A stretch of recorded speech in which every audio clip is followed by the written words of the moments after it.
रविकांत श्रीवास्तव जी, वाराणसी। राधे राधे। राधे राधे महाराज जी। महाराज जी, परमात्मा का अंश होकर भी मनुष्य से गलतियां क्यों हो जाती है और इन गलतियों पर निरंतर कैसे संभव है? क्योंकि वो परमात्मा का अंश अपने को मान कहाँ रहा है।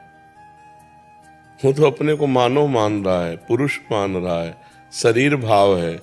वो परमात्मा का कहाँ चिंतन करता है। न परमात्मा के अंश की स्वीकृति है। स्वीकृति तो है कि मैं पुरुष हूँ, ये प्रकृति का अंश है, परमात्मा का अंश थोड़ी है। किसका प्रश्न है? तो समझ पा रहे हैं आप? मनुष्य तो निमित्त मात्र है। उस निमित्त मात्र बन रहे हो तुम। ईमानदारी से हो निमित्त मात्र कि करता हो?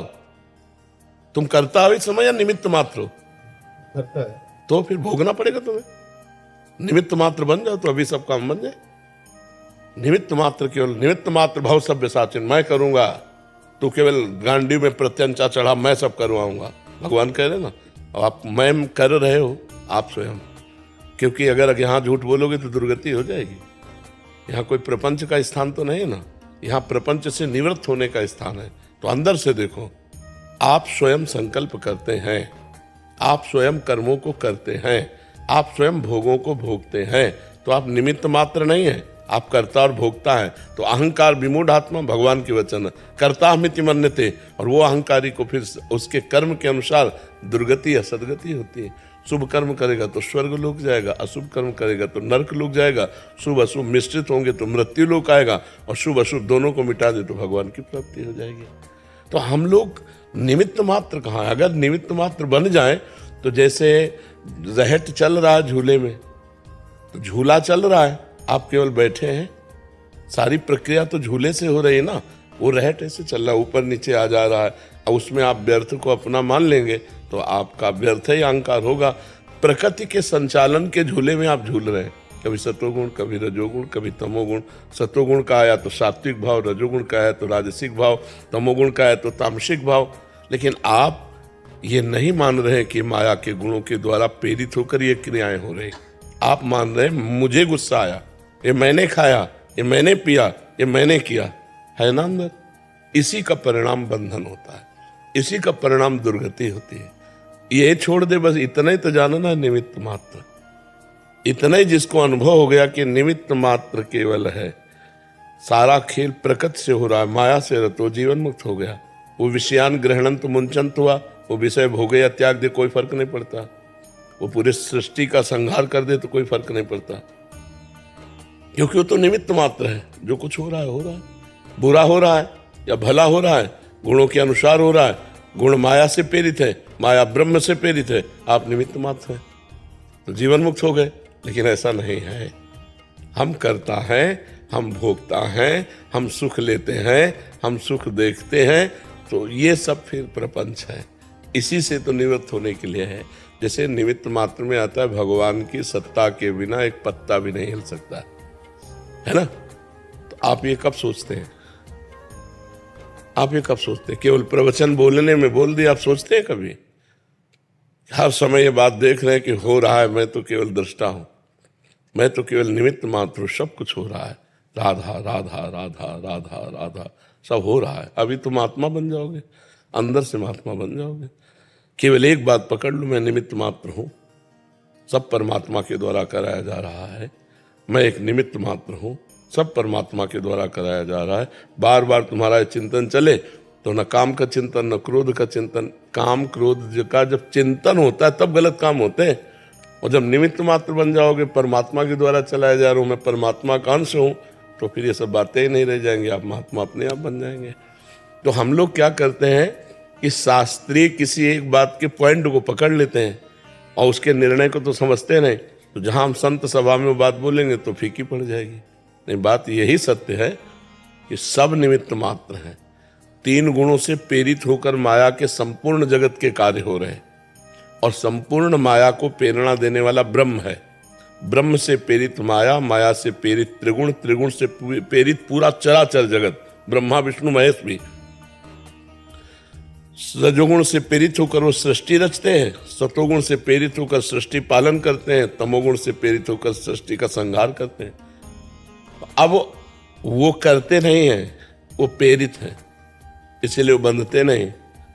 वो हम करते हैं शुभ कर्म, आपने उनको गलत दृष्टि से देखा, अशुभ कर्म।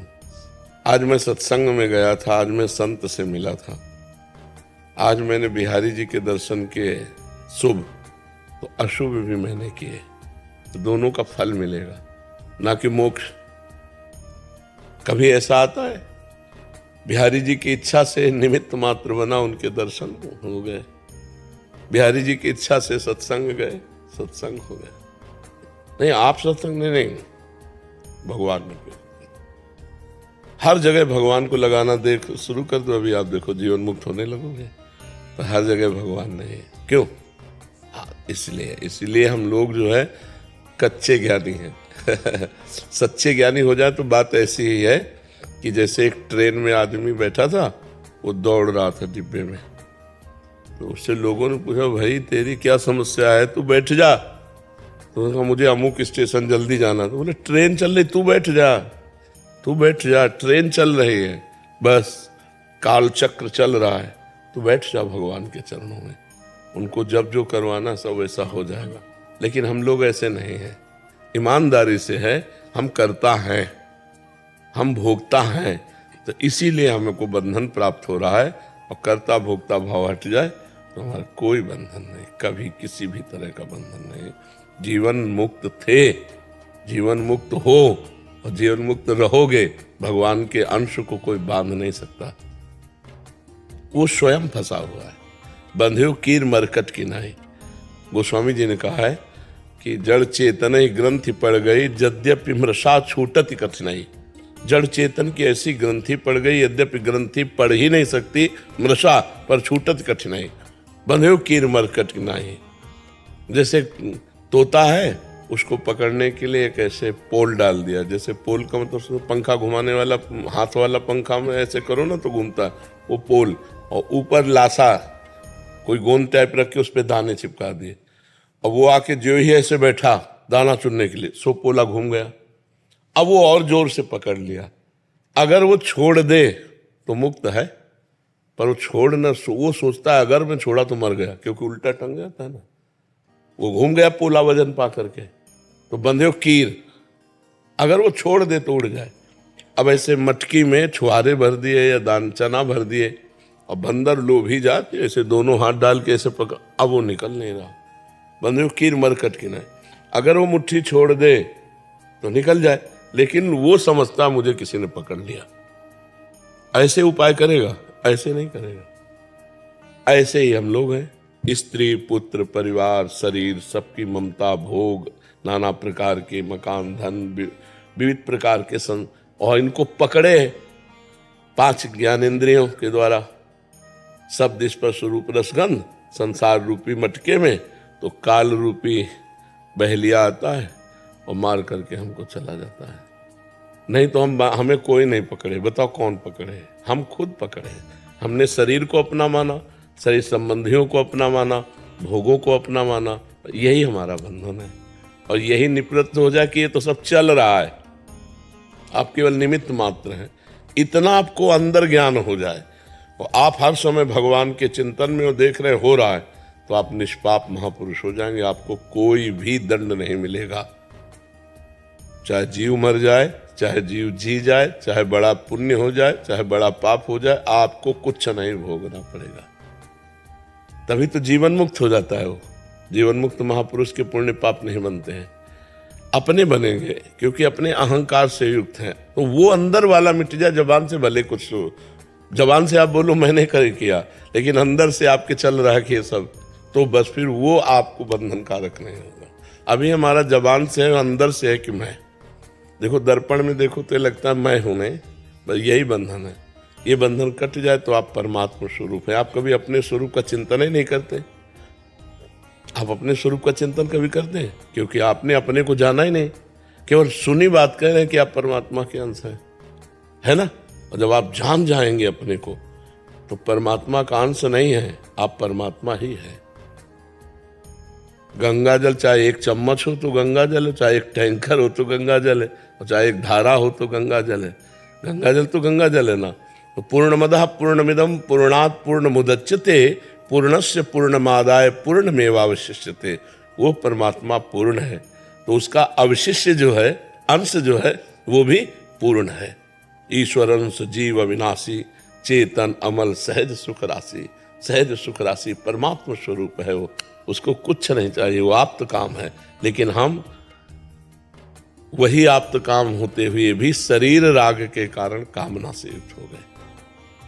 शरीर राग के कारण ही हमारी दुर्गति हो गई।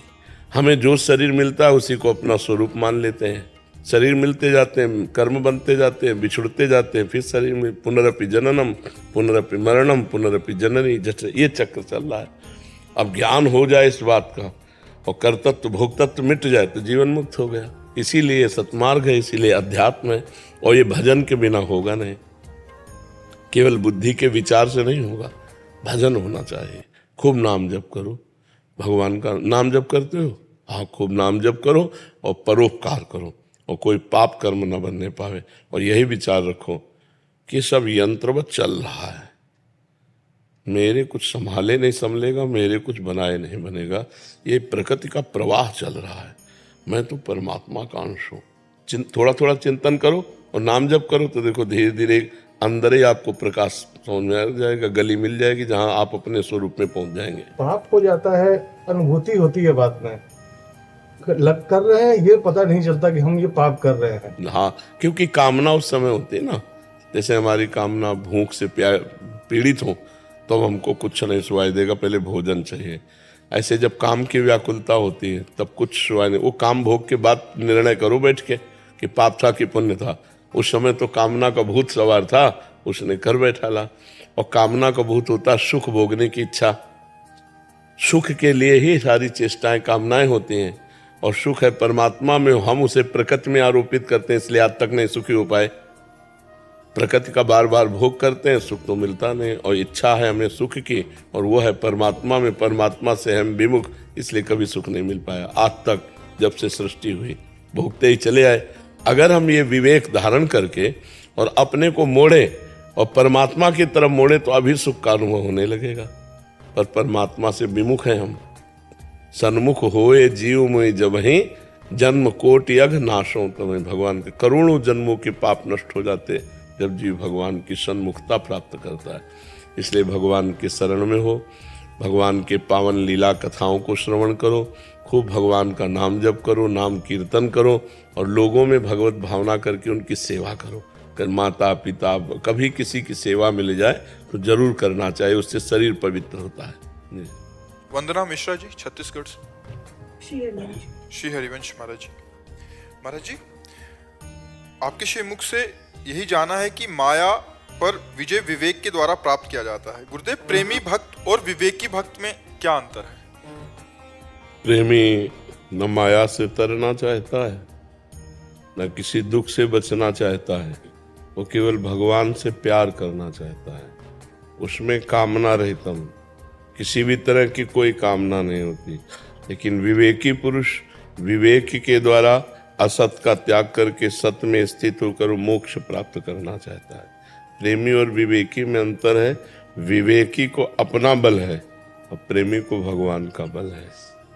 प्रेमी सिर्फ भगवान से प्यार करना चाहता है, उसका बार बार भगवान के चरणों में यही विनय भरा पुकार रहती है कि धर्म न अर्थ न काम रुचि गति न चाहो निर्वाण, जन्म जन्म रति राम पद यह वरदान नान। प्रभु, मुझे न अर्थ चाहिए, न धर्म चाहिए, न काम चाहिए, न मोक्ष चाहिए। मेरा बार बार जन्म हो पर आपके चरणों में अनुराग हो। वो मोक्ष नहीं चाहता, वो दुख निवृत्ति नहीं चाहता, भगवान से प्रार्थना नहीं करता मेरे दुख को निवारण कर दो, मुझे संपत्ति दे दो, मुझे मान प्रतिष्ठा दे दो, मुझे सांसारिक सुख दे दो या पारलौकिक सुख दे दो। वो केवल भगवान से ही चाहता है। जन्म जन्म रति राम पद यह वरदान नाम। हे भगवान, आपके चरणों में बार बार हमारी यही प्रार्थना है कि मैं अपने कर्मवश कहीं भी जन्मूं, लेकिन हर जन्म में आपसे प्रेम करूं, आपका नाम जप करूं, आपकी भक्ति करूं। ये प्रेमी जनों की मांग। विवेकी होता है असत का और सत का ज्ञान रखने वाला। तो जितना भी शरीर और संसार असत है, इसका वो त्याग करके वो मोक्ष चाहता है। वो मुक्त होना चाहता है, लेकिन प्रेमी मुक्त होना नहीं चाहता। वो बार बार जन्म हो, लेकिन भगवान मैं आपका नाम जप करूं, आपका नाम कीर्तन करूं, आपकी लीला कथा सुनूं, आपके प्रेम में रोऊं, आपके प्रेम में तड़पूं, ये भक्त प्रेमी चाहता है। महाराज जी, भक्ति ज्ञान का हेतु है या ज्ञान भक्ति का हेतु है? आप दोनों एक दूसरे के पूरक हैं। साधारण ज्ञान से हम भक्ति की तरफ चलते हैं। साधारण ज्ञान ये श्रद्धा से प्रकट होता है। श्रद्धा से जब हम प्रथम भगत संतन कर संगा, जब हम पहले सत्संग सुनते हैं तो हमको ज्ञान होता है कि यार ये नहीं करना चाहिए, मेरे से तो बहुत गलतियां हो गई, बहुत पाप हो गए, और ये करना चाहिए, वो तो मैंने किया नहीं, ना भजन किया ना साधना किया। तो ये ज्ञान प्राप्त हुआ ना, अब वो साधारण भक्ति में प्रवेश पाया। जो साधारण भक्ति से फिर प्रेम लक्षणा भक्ति की तरफ, असाधारण भक्ति की तरफ बढ़ता है, तब उसे विशुद्ध ज्ञान हो जाता है। दोनों एक दूसरे के पूरक हैं। जैसे वृक्ष के बिना बीज नहीं, बीज के बिना वृक्ष नहीं, समझ रहे ना? ऐसे ज्ञान के बिना भक्ति नहीं, भक्ति के बिना ज्ञान नहीं। तो दोनों एक, पहले साधारण ज्ञान, असाधारण भक्ति, फिर असाधारण बोध। जानत तुम्हें तुम्हें हो जाए, वो ब्रह्म स्वरूप भगवत स्वरूप हो जाता है। जो भगवान को जानना चाहता है, पाना चाहता है, जहाँ भक्ति शुरू की तो सोई जाने जिह देहु जनाई, जानत तुम्हें तुम्हें हो, वो भगवत स्वरूप हो जाता है। तो न ज्ञान कम है न भक्ति कम है, दोनों आवश्यक हैं। जैसे ज्ञान के द्वारा हम आपको जाना, आप कौन है, आपकी महिमा क्या है, आपका स्वभाव कैसा है, ये जानना ज्ञान हुआ ना। अब हम आपसे प्यार करते हैं, ये भक्ति हुई। तो भगवान को जानना ज्ञान है, और फिर जान करके ही तो प्रेम होता है। हमारे भगवान इतने महिमाशाली हैं, हमारे भगवान इतने करुणामय हैं, हमारे भगवान हम पर बहुत दया करते हैं, कृपा करते हैं, हमारे भगवान हर जगह हमारी रक्षा करेंगे, ये साधारण ज्ञान है। यहाँ से भक्ति प्रारंभ होती है। जब भगवान की आराधना होती तब ये ज्ञान हो जाता, सब में भगवान है, तो यहाँ भी भगवान है, सर्वत्र भगवान है, तो हमारे पास भी भगवान है, सबके भगवान है, तो मेरे भी भगवान है, और वो भगवत स्वरूप हो जाता है। फिर रक्षा करना, बचाव पक्ष या कोई मांग, इसकी जरूरत ही नहीं रहती, वो भगवत स्वरूप हो जाता है। वो मम दर्शन फल परम अनुपा, जीव पाव निज सहज स्वरूपा। भक्ति का फल है, जे भी भगवत साक्षात्कार हुआ तो जीव अपने आत्मस्वरूप को प्राप्त हो जाता है। शुद्ध ज्ञान है, वही ब्रह्म स्वरूप अनुभूति होने लगेगी। तो ज्ञान भक्ति परक है, और भक्ति से ही ज्ञान वैराग्य का प्रादुर्भाव है। पर साधारण ज्ञान से भक्ति, भक्ति से असाधारण ज्ञान। डॉक्टर नरेंद्र देव जी, राधे राधे महाराज जी, आपके चरणों में कोटि कोटि प्रणाम।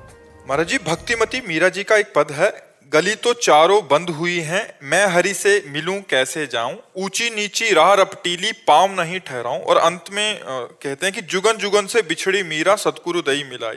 महाराज जी, इसमें मीरा जी का किन गलियों या घाटियों की बात कर रही हैं जिनमें मीरा जैसे भक्त भी फंसकर अपने प्रियतम से न मिलने की वेदना से करा रही हैं? क्या पद है? कह रहे हैं कि गली तो चारों बंद हुई हैं, मैं हरि से मिलूं कैसे जाएं, ऊंची नीची राह रपटीली पाँव नहीं ठहराएं, जुगन जुगन से बिछड़ी मीरा सतगुरु दई मिलाए। देखो, हमारे अंतःकरण में चार हैं, मन, बुद्धि, चित्त, अहंकार। चारों माया में लगे हुए हैं। अगर चारों में से एक भी भगवान में लग जाए तो एक गली तो खुल जाए। न मन भगवान में, न बुद्धि भगवान में, और न चित्त भगवान में, न अहम भगवान में, तो चारों तो बंद है। हे नाथ, जिस अंतःकरण के लिए आप कह रहे हो मैं ये मन आधत्स्व, मैं बुद्धि में निवेश है, तो ना वो मन लग रहा है, न बुद्धि लग रही है, न चित्त लग रहा है, न अहम लग रहा है, चारों गली बंद है। आगे महाराज जी, ऊंची नीची राह रपटीली पाम नहीं ठहरा। हाँ, यहाँ भगवत मार्ग में कभी मन भजन की तरफ चलता है, कभी भोगों की तरफ चलता है, कभी ऊंचाई भजन की तरफ, कभी नीचाई भोगों की तरफ। मन ठहरता नहीं है। जो हमारे पैर हैं उसमें टिक नहीं पा रहे हैं। पर सदगुरुदेव की बलिहारी कि ऐसी बंद गलियों में और ऐसी ऊंचाई नीचाई के रास्तों में भी उन्होंने जब हमारा हाथ पकड़ा तो घसीट लिया और हमको परम पद की प्राप्ति करवा दी। गुरुदेव के बिना ऐसी कहीं सामर्थ्य नहीं है। मीरा जी ये बता रहे कि मेरे लिए तो चारों गलियां बंद थी, धर्म अर्थ काम मोक्ष, मन बुद्धि चित्त अहंकार और ऊंची नीची वृत्तियां कबहूं तो थोरो भजन कबहूं होत विशाल, लेकिन मेरी तो दशा बन गई गुरुदेव की कृपा से। नहीं तो इस माया प्रपंच से निकल पाना बहुत कठिन है। मतवाला मदमस्त हाथी जैसे जंजीरों से बांध करके नहीं रखा जा सकता, ऐसा तो मन है, ऐसे ही प्रवीण बुद्धि है, ऐसे ही प्रवीण चित्त है। चित्त संसार के चिंतन में, बुद्धि संसार के निश्चय में, मन संसार के संकल्प में, अहंकार कर्ता भोक्ता में चारों गलियां बंद है। कभी उत्तम वृत्ति आती, कभी अधम वृत्ति आती, ऊंच नीच चलना और भगवान की प्राप्ति से विमुख होने वाली ही वृत्तियां नीची हैं, भगवान की तरफ चलने वाली उत्तम है। लेकिन मन की दशा, हमारे हृदय की दशा, कभी तो भजन में लगता है, कभी भोगों में लगता है, कभी त्याग में लगता है, कभी राग में लगता है। ये तो सदगुरु ने बाह पकड़ ली तो बात बन गई। क्यों भाई, समझ में आ गया? और जी इनका एक भाव ये भी था कि मीरा जी तो परम भक्ता थी, वो क्या हम जैसों के लिए? हाँ, ये जो बड़े भक्त हैं वो हम जैसों की मन की दशा के लिए वर्णन करते, वो तो श्री कृष्ण के अनुराग में डूबी हुई, उनके लिए कोई ये बात नहीं है। वो तो स्पष्ट अपनी स्थिति का वर्णन करते हैं, जाके सिर मोर मुकुट में रोपति सोई, मेरे तो गिरधर गोपाल दूसरों न। उन तो स्थिति का वर्णन कर रहे हैं। अब तो बेली फैल गए जाने सब कोई, संतन धिग बैठ बैठ लोक लाज खोई। बहुत ऊंची स्थिति मीरा जी की। वो तो हम लोगों के लिए, जैसे बड़े बड़े संतों ने दैन्य भाव प्रकट किए तो हमारे लिए प्रकट किए। वो तो स्थिति प्रज्ञ है, वो तो भगवान की स्थिति में है। मृत्युंजय पांडे जी। राधा वल्लभ श्री हरिवंश महाराज जी, भगवान या सत्य और माया और असत्य का अनुभव क्या केवल बुद्धि से ही किया जा सकता है, या ये प्रेम श्रद्धा और विश्वास के माध्यम से हृदय का गहरा और आत्मीय अनुभव होता है? क्या सत्य को जानने के लिए बुद्धि की गहराई और तर्क आवश्यक है? नहीं, श्रद्धा आवश्यक है, तर्क आवश्यक नहीं है, श्रद्धा आवश्यक है। ज्ञान प्राप्त करने के लिए या भक्ति प्राप्त करने के लिए श्रद्धा आवश्यक है।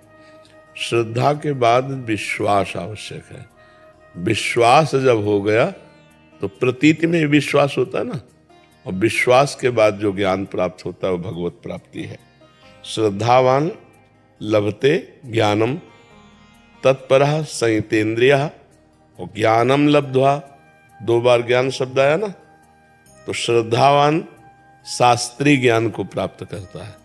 शास्त्रीय ज्ञान संयम नियम व्रत उपवास धर्म कर्म कैसे करना चाहिए, तो तत्परः, जो ज्ञान प्राप्त हुआ उसके वो परायण हुआ। तो संयतेन्द्रियः, अपनी इंद्रियों को अंतर्मुख किया, और जब इंद्रियों को अंतर्मुख किया तो फिर ज्ञान प्राप्त हुआ, वो अनुभवजन्य। अनुभवजन्य जो ज्ञान प्राप्त हुआ तो बोले पराम शांति मचिरेणाधिगच्छति, वो परम शांति को प्राप्त हो जाता है। श्रद्धावान लभते ज्ञानम तत्परः संयतेन्द्रियः ज्ञानम लब्ध्वा पराम शांति मचिरेणाधिगच्छति। भक्ति में भवानी शंकरो वंदे श्रद्धा विश्वास रूपिणो, याभ्याम बिना न पश्यन्ति सिद्धा स्वांतः स्थमीश्वरम। जो हमारा ईश्वर मेरे ही हृदय में विराजमान है, बिना श्रद्धा विश्वास के हमसे प्राप्त नहीं कर सकते। तर्क की में जो बुद्धि की क्षमता है, तो बुद्धि प्रकृति की है, और वो परमात्मा के प्रकृतिजन्य विषयों की ही चर्चा कर सकती है। प्रकृति से परे परमात्मा तत्व को छू भी नहीं सकती है। गोस्वामी तुलसीदास जी ने लिखा, राम अतर्क बुद्धिमन बानी, मति हमारे यहाँ सुनो भवानी। हे भवानी, मेरा मत है कि भगवान श्री राम मन बुद्धि से अतर्कनीय है, तर्क के द्वारा नहीं जाने जा सकते। तो कैसे जाने जा सकते हैं? तो बोले जब श्रद्धा और विश्वास किया तो सोई जाने जे देव, तो जानत तो है तुम्हें। अब बात हो गई। विश्वास क्या बुद्धि के कारण विश्वास होता है कि विश्वास श्रद्धा के कारण विश्वास होता है। श्रद्धा और विश्वास का संगम है, बुद्धि और तर्क का संगम। जब बुद्धि से हम कोई जानना चाहेंगे तो वो कसौटी पे कसेगी अपनी।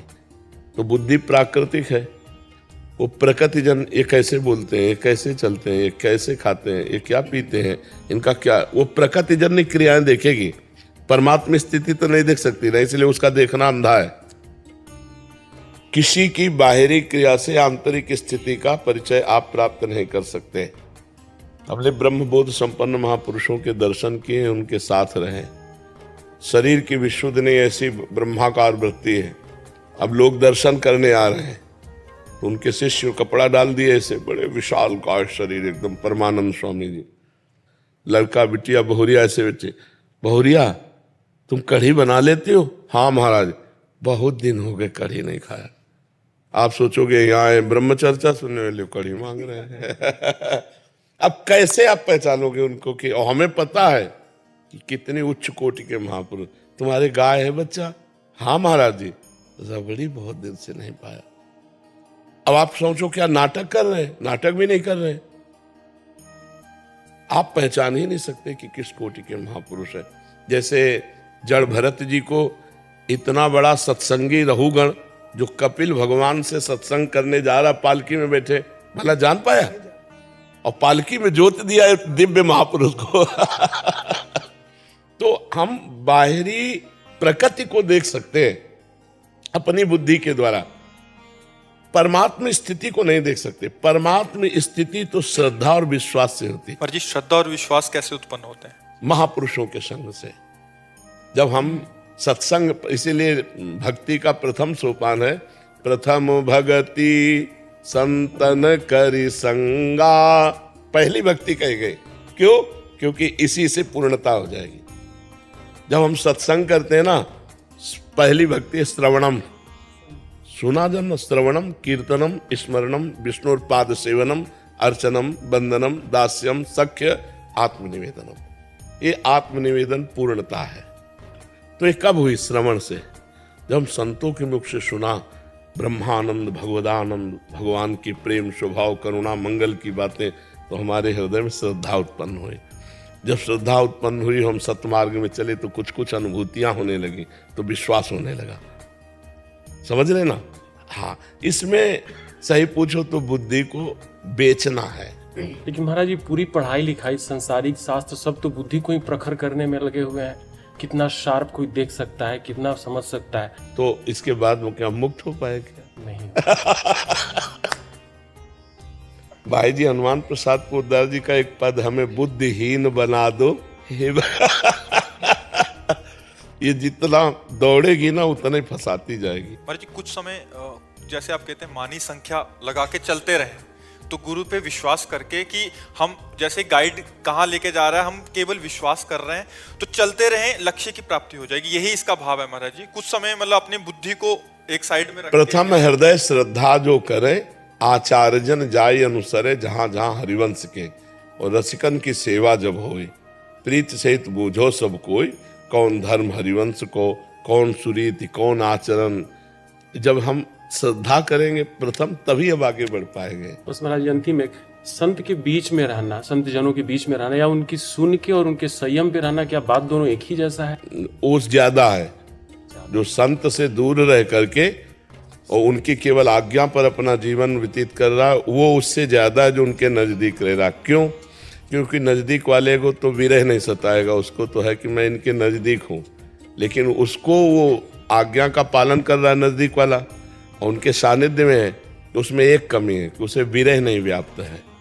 आज्ञा का पालन वो भी कर रहा है उनके सानिध्य, दूसरा उनके सानिध्य का प्रगट में अनुभव नहीं कर रहा, लेकिन तड़प रहा है, उनकी आज्ञा का पालन कर रहा है, और अपने में कमी महसूस कर रहा है। काश मैं भी गुरुदेव का संग कर पाता, मैं भी उनकी चरण सेवा कर पाता, 24 घंटे उनके मुखारविंद को देखते हुए उनकी आज्ञा का पालन करता। उसको रोना आएगा, उसको तड़पना आएगा, और इसको गर्व होगा, तो वो आगे निकल जाएगा। हम विदेश में हैं महाराज जी, वहाँ पे हम सभी अपने आप को यही कोसते रहते हैं। हाँ हाँ, नहीं, भगवान ने ब्राह्मण पत्नियों को जब मथुरा की आई ना, तो उन्होंने कहा अब तो हम आपकी शरण में आ गए। वेद ऐसा कहते हैं, जो आपकी शरण में आता है उसका कभी आप त्याग नहीं करते। तो भगवान ने कहा मेरे समीप रहना ही प्रेम का लक्षण नहीं है, मेरे प्रेम की वृद्धि मेरे अंग संग से जितना नहीं होती, उतना मेरी लीला कथा श्रवण से, नाम कीर्तन से, मेरे ध्यान से होती है।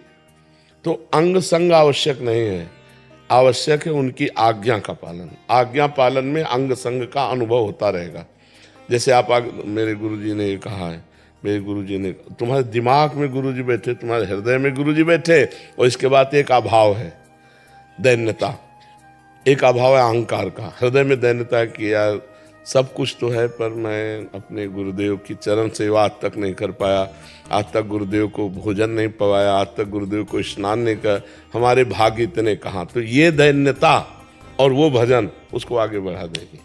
तो ये लगे रहो, भगवान ने बड़ी कृपा की है। अमरदीप शर्मा जी, राधा वल्लभ श्री महाराज जी आपके चरणों में कोटि कोटि प्रणाम। गुरुदेव भगवान, नियमित रूप से भजन नहीं कर पाता हूँ, और यदि कोई वैष्णव जन भजन करने को बोलता है तो उन्हें बड़ी ठसक के साथ उत्तर देता हूँ कि साधन भजन बल से श्री जी की प्राप्ति नहीं होगी, श्री जी तो केवल श्री जी की और कायरों को श्री जी की प्राप्ति होती है क्या? नहीं, हम साधन भजन गुरु जी की आज्ञा मानकर करते हैं, पर ये असाधन से बचने के लिए है। हमारा विश्वास है कि गुरु कृपा ही केवलम मोक्ष मूलम, गुरु कृपा, मेरे साधन भजन से नहीं, गुरु कृपा से भगवत प्राप्ति होगी, श्री जी की कृपा से प्राप्ति होगी। लेकिन गुरु जी ने आदेश किया है, हरिवंश नाम बिसरैन छिंसी, हरिवंश सहाय भल, एक क्षण के लिए भी नाम नहीं छूटना चाहिए। तो हम गुरु आज्ञा का पालन कर रहे हैं। अब ऐसा नहीं कि भजन साधन ना करें और हम सब वैष्णवों को उत्तर दें कि श्री जी की कृपा से हो जाएगी, तो वो कायर पुरुष भगवान की कृपा का पात्र नहीं है। मन क्रम वचन छाण चतुराई, भजत कृपा करिहे रघुराई। जो मन वचन कर्म से चतुरता का त्याग करके अपने गुरुजनों की आज्ञा में रात दिन लगा है, और अपने लगने पे भरोसा नहीं, गुरु कृपा पे भरोसा है, वो सच्चा मार्ग का। प्रयास हमारा फल कृपा से, प्रयास हमारा, प्रयत्न हमारा जो उन्हीं के बल से हो रहा है, प्रयत्न भी उन्हीं के बल से हो रहा है, पर प्रयत्न में पुरुषार्थ हमारा और फल भगवान। और भगवान ने ऐसा कहा भी है, कर्मण्येवाधिकारस्ते मा फलेषु कदाचन। तुम कर्म के अधिकारी हो, फल का तुम मेरे ऊपर छोड़ो, तो वो भगवान के ऊपर छोड़ देते हैं। ऐसे चला जाता। अब कायर मन कर बैठे रहे तो बैठे भी तो नहीं रहेंगे, मनमानी आचरण होने लगेंगे, नहीं होने लगेंगे। और फिर हम कहें श्री जी की कृपा से हमारा कल्याण हो जाएगा, तो फिर श्री जी सबसे दुश्मनी रखती है क्या?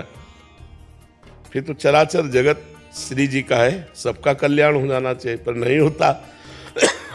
कल्याण उसी का होता है जो खूब डट के साधन करता है और भरोसा श्री जी का रखता है। दीपांशु जी कनाडा से, राधे राधे। राधे राधे महाराज जी। महाराज जी आपके चरणों में कोटि कोटि प्रणाम। महाराज जी, अगर मुझे ईश्वर के बारे में सोचना है तो मुझे क्या भाव करना पड़ेगा, उनका कैसा चिंतन करना पड़ेगा? जैसे भाव के पहले नाम जप करना पड़ेगा, नाम से ही पहले कुभावों का तो नाश हो। जैसे स्त्री के प्रति मन जाता है, पुरुष शरीर होने पर नाना प्रकार के भोगों का चिंतन होता है, रुपये का चिंतन होता है, मान प्रतिष्ठा, ये कुभाव है। कुभावों का नाश हो तब भावोत्सवेन भजताम रस काम धेनुम तम राधिका चरण रेणु महाम स्मरामि। वो कुभावों का नाश करने के लिए पहले नाम जप। जितना नाम जप करोगे उतने कुभाव नाश होंगे।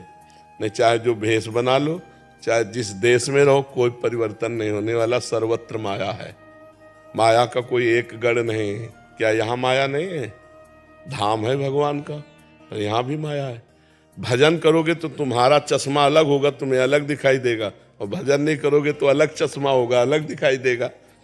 तो हमारे पहले कुभाव नष्ट हो, तभी तो भाव आएंगे। सद्भाव, भावोत्सव, वो तभी आएगा जब कुभाव नष्ट हो। कुभाव नष्ट होगा भजन करने से। जितना नाम जो अध्यात्म भजन पे टिका हुआ है, कुछ भी बन जाओ, नाम जप नहीं है ना तो सब ढोंग है। नाम जप नहीं है ना तो पाखंड का बोलबाला है। और निरंतर गुरु द्वारा दिया हुआ नाम चल रहा है, फिर देख लो, फिर जो आनंद की अनुभूति होगी वो बात अलग होगी। नहीं तो परमार्थी तो वही है जिसमें संसारी फंसा हुआ है, उनका वो त्याग करके अपने नियम संयम में परमात्मा के चिंतन में चलता है। तो ये तभी होगा जब नाम जप करोगे। भगवान की पक्की वाणी समझो, नानक नाम जहाज है चढ़े से उतरे पहाड़। हमारे जीवन में एक ही बात रह गई है, नाम नाम नाम नाम, बस। हर प्रश्न का उत्तर आपको नाम में मिलेगा। और नाम जप लो और हर समस्या का समाधान ना हो जाए तो हमसे बता देना। और नाम जप ना करो, कुछ भी कर लो, कुछ नहीं होने वाला। ये नाम से ही सब कुछ है। हम बड़े बड़े महापुरुषों की, बड़े बड़े संतों की और बचपन से लेकर अभी तक की अपनी भी अनुभूति। नाम खूब साधन, सांख्य योग, अष्टांग योग, कर्मयोग, भक्ति योग, इन 4 योगों का तो भगवान की कृपा से ज्ञान है ही है और किए ही हैं। नैष्ठिक ब्रह्मचारी सन्यासी वो मार्ग और वैष्णव का शरणागत निज मंत्र ये मार्ग, सब मार्ग देख करके सब महापुरुषों की वाणी सुनकर एक बात समझ में आई, जिसने नाम का भरोसा ले लिया वो पार हो गया। और जो नाम छोड़ दे तो कुछ भी कर लो, आप पार नहीं हो सकते। ये पक्की बात हमारी, क्योंकि नाम हर समय जैसे हम जप रहे तो हर समय उसका तार है, एक तार नाम जप है, तो उसको अवसर नहीं मिलता संसार के चिंतन का। अब थोड़ी देर हम सोच लिया मैं ब्रह्म हूं और इसके बाद चिंतन संसार का, तो ब्रह्म हूं कहते हुए भी घसीट के वो माया डाल देगी।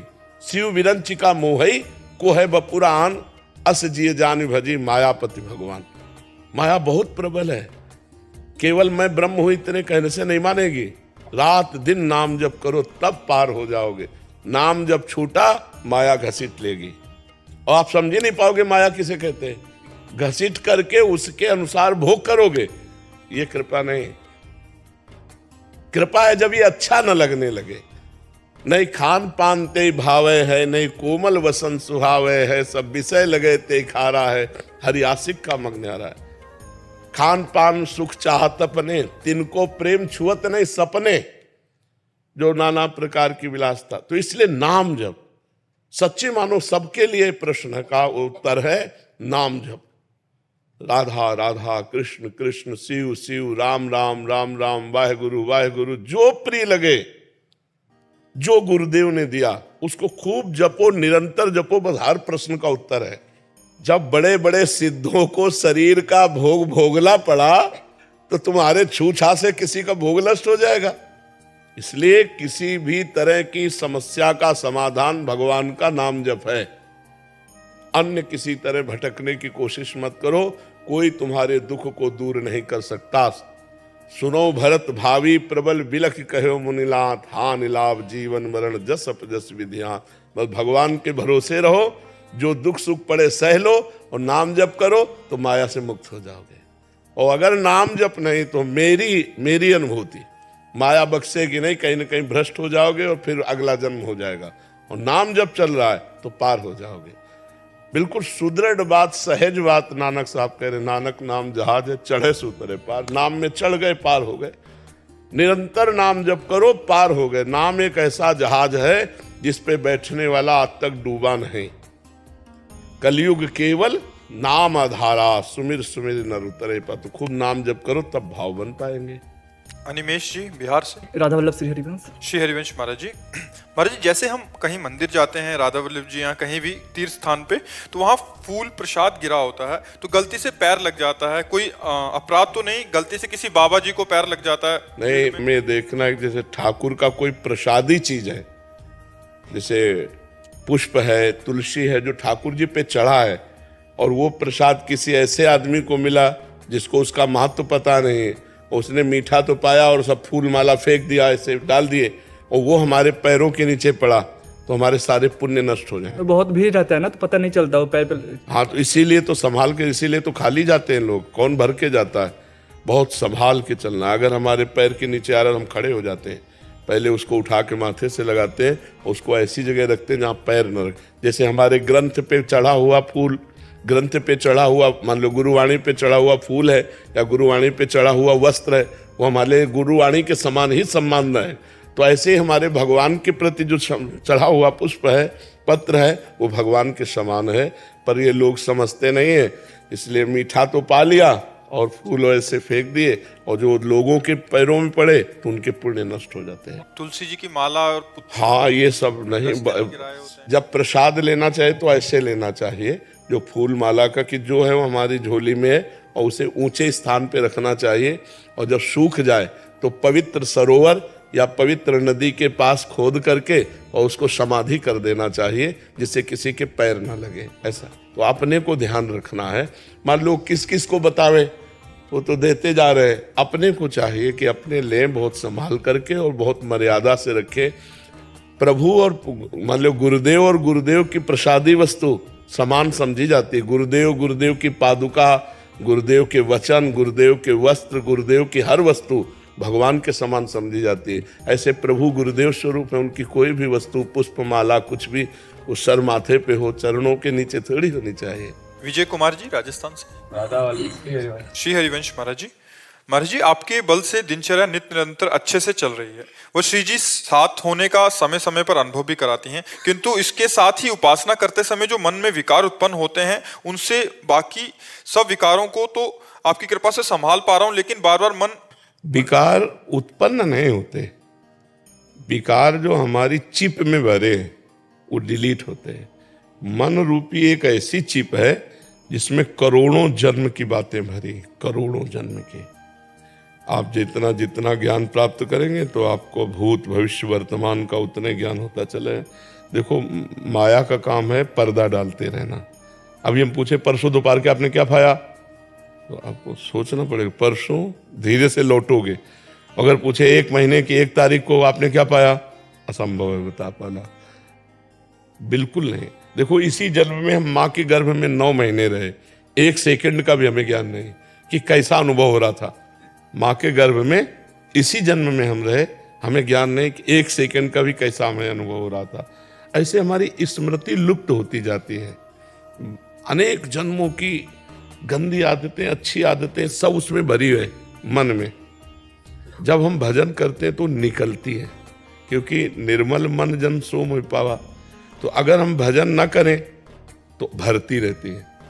तो जैसे सीसी कैमरा अपने आप सब कवर करता रहता है, ऐसे मन, नेत्र ये मिल करके श्रवणेंद्री, वाकेंद्री मिल सब गंदगी भरते रहते हैं। तो हमें जब भर रहा होता है तब पता नहीं चलता है।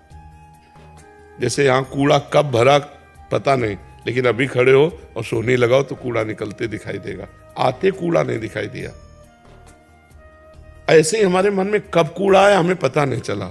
अब जब हम भजन में बैठे तो वो शुरू हो रहा, गंदी गंदी बातें, प्रपंच की बातें, बड़े गलत संकल्प। तो उसको लगता है ऐसा तो भजन नहीं करते थे तब नहीं था, जब से भजन शुरू किया इतनी गंदी बात कैसे, मतलब महान गंदी से गंदी बात आएगी।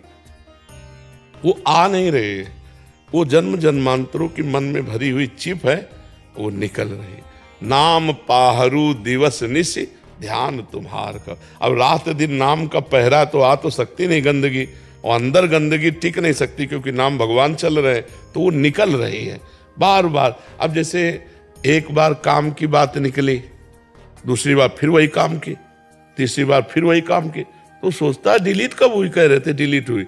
अगर 1 अरब मैसेज है काम के तो 1 अरब बार आएगा। तो हमारे मन में ज्यादातर गंदगी भरी है, तो हमें धैर्य पूर्वक भजन करना चाहिए। बहुत जल्दी जल्दी डिलीट होते सब जा रहे हैं, और जहां मन निर्मल हुआ तो भगवान की प्राप्ति हो जाएगी।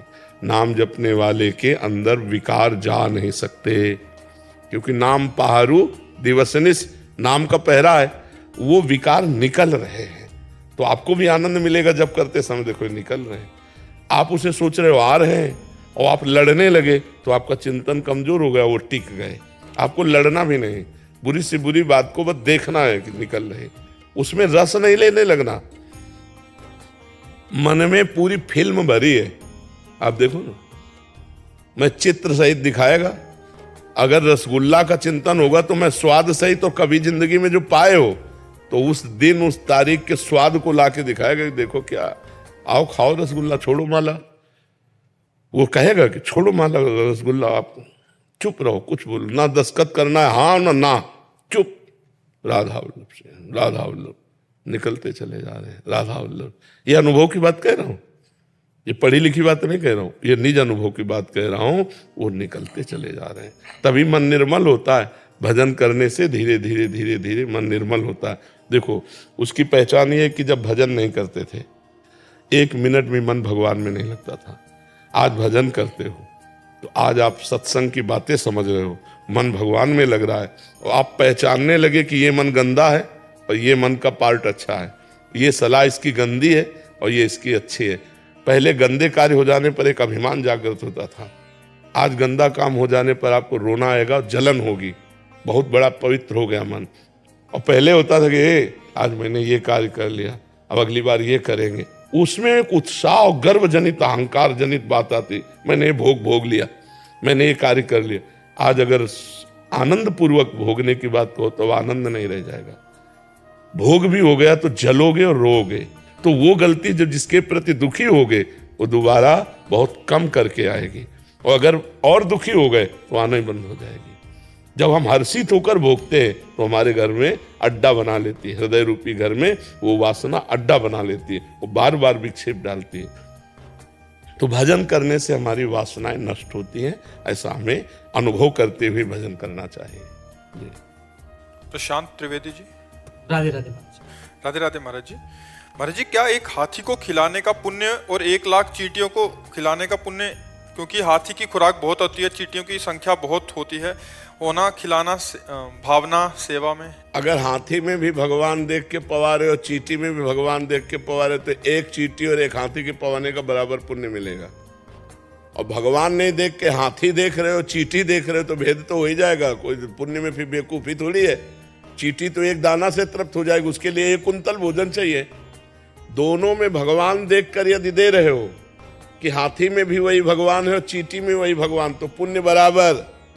और हाथी को हाथी देखकर चींटी को चींटी देख के तो पुण्य में घाटा। हाथी के पवाने का हाथी का फल मिलेगा और चींटी के पवाने के चींटी का फल मिलेगा। बात समझ में आ रही है? निर्णायक चतुर है। एक हाथी को खिलाते तो 1 आत्मा को पुण्य मिलता, और 10 लाख चींटियों को खिलाते 10 लाख आत्मा। हमारी बात नहीं समझे, 10 लाख आत्मा है ही नहीं, 10 लाख घड़े रखे हैं और एक सूर्य का प्रतिबिंब पड़ रहा है, तो 10 लाख सूर्य हो गए क्या? तो 10 लाख आत्मा है नहीं, आत्मा तो एक है और सब में प्रकाशित हो। चूंकि हम अज्ञान में है ना, इसलिए समझ नहीं पाते। हमने जो पहला शब्द कहा, जो भगवान हाथी में है वही चींटी में है, अगर ये भावना करके हम पाते हैं तो बराबर फल मिलेगा, क्योंकि वही आत्मा है। आत्मा 10-20 नहीं है, आत्मा 10 लाख नहीं है, आत्मा एक है। देखो, अब आपसे कहें कि ये 5-7 बिजली है, आप हमको क्या कहोगे? बिजली तो एक ही है ना, यंत्र के कारण उसका प्रभाव अलग अलग है। हीटर यंत्र है तो गर्मी फेंक रही, पंखा है तो हवा फेंक रही, एसी है तो ठंडा फेंक रही, लेकिन बिजली बस, ये खोपड़ियां अलग अलग हैं, बिजली एक है इनमें। जो बिजली है इनमें वो एक परमात्मा है, वो एक आत्मा है, एक वाहे गुरु है, वो एक है, वो अनेक नहीं है। बहुत अच्छे से समझ लीजिए, अगर हम भगवत भाव से किसी को पवाते हैं तो चाहे चींटी को पवाएं चाहे हाथी को पवाएं, हमें बराबर लाभ मिलेगा। और चींटी को चींटी मान करके और हाथी को हाथी मान करके, तो फिर एक हाथी पवाओ और 2-4 अरब चींटी पवाओ तो शायद समानता की बात जो सोची जाए। क्योंकि परिणाम है ना, वो 1 कुंतल में छकेगा और 1 किलो में लाखों हो जाएंगी, नहीं हो जाएंगी। और अगर एक चींटी में आत्म तत्व भगवान को देखकर, एक हाथी में देखकर, तो बराबर फल मिलेगा। वो तुम देख के क्या पाते हो तुम्हारा विषय है, समझ गए? मन बहुत चंचल है, इधर उधर बार बार चला जाता है। हमेशा आपकी कृपा से नाम जप होती रहती है, पर फिर भी इधर उधर भटक जाता है। हाँ, कोई भटकने दो, उससे कोई फर्क नहीं पड़ता। मन जाने से हमारी हानि नहीं है, मन के अनुसार तन जाने से हानि है। मन हमारा कह रहा है खा लो, हम नहीं खाए, कोई फर्क नहीं पड़ा। अब मन कह रहा है खा लो, हमने खा लिया, अब फर्क पड़ जाएगा। तो मन जो कहे तो वो तो कहेगा, उसका स्वभाव है। जब तक भगवत प्राप्ति नहीं हो जाएगी तब तक वो कहेगा। तो मन के कहने के अनुसार हम क्रिया ना करें तो मन से हमारी कोई हानि नहीं है, वो धीरे धीरे आ जाएगा, लाइन में आ जाएगा। खूब नाम जप करते रहो, मन के अनुसार क्रिया कर दी तो फिर नहीं आएगा, फिर तो और भटकना शुरू हो जाएगा। क्रिया को रोकना है मन के अनुसार। जो आपने कई बार कहा था कि वृंदावन ठहरो, पर मेरा प्रारब्ध या मेरा प्रमाद 7 बार अटक हुआ है। अब पेस मेकर मशीन पड़ी, 7 बार स्टेट में पड़े। कृपा में कोई कमी नहीं। तो अब कर लो वृंदावन वास, आखिरी शरीर छोड़ो वृंदावन में तो बहुत बढ़िया रहेगा, जीवन भर विरक्त रहे, अंतिम में भगवान के धाम में शरीर छूट जाए तो आपकी कृपा से सब अपने लोगों को तो जब चाहो जहाँ चाहो जिस क्षण चाहो वैसे ही कदम रख दो, कोई परेशानी थोड़ी है। कोई काम नहीं है, बिल्कुल एकदम फ्री है। जी। और अचंभे की बात तो यही है, नहीं कौन सा ऐसा विराज जी सानिध्य प्राप्त होता था जी। और आपने कई बार कहा जी वृंदावन आ जा, मैं अपना दुर्भाग्य ही कहूँगा। नहीं, एक संत जन जगत मंगल के लिए भ्रमण करते, दुर्भाग्य क्या, संत स्वयं भगवान के स्वरूप हैं, वो जगत मंगल के लिए भ्रमण करते हैं, जगत में भगवान नाम गुण लीला आदि का जो पान कराते हैं, भूले हुए जो जीव हैं उनका मंगल कराते हैं। अगर सब धाम में चुपचाप बैठ जाएंगे तो जगत के लोगों का मंगल कैसे होगा। इसलिए संत जन जो है भगवान का आदेश लेकर जगत मंगल के लिए भ्रमण करते रहते हैं। पर अब आपकी शरीर की अवस्था थोड़ा आराम चाहने वाली है। हाँ, जिनको वृंदा विपिन है, कृपा तिनय की होए, वृंदावन में तबई तो रहन पाई है सोए। तो लाडली जो कृपालु हैं, किसी न किसी को निमित्त बना देंगे कि धीरे धीरे शरीर जो है धाम में छूटे तो जीवन भर है न। अच्छा, अंतिम समय क्या होता है कि हमारा क्या चिंतन हो ये पता नहीं, और फाइनल चिंतन माना जाता है तो नाम रूप लीला धाम। नाम नहीं चल रहा, रूप का ध्यान नहीं हो रहा, लीला चिंतन नहीं हो रहा, लेकिन धाम का संयोग है, इससे भगवत प्राप्ति निश्चित हो जाती है। तो जैसे काशी में शरीर छोड़े तो भगवान तारक मंत्र देकर उसका उद्धार कर देते हैं, ऐसे ही हमारी प्रियाजू का घर है ये।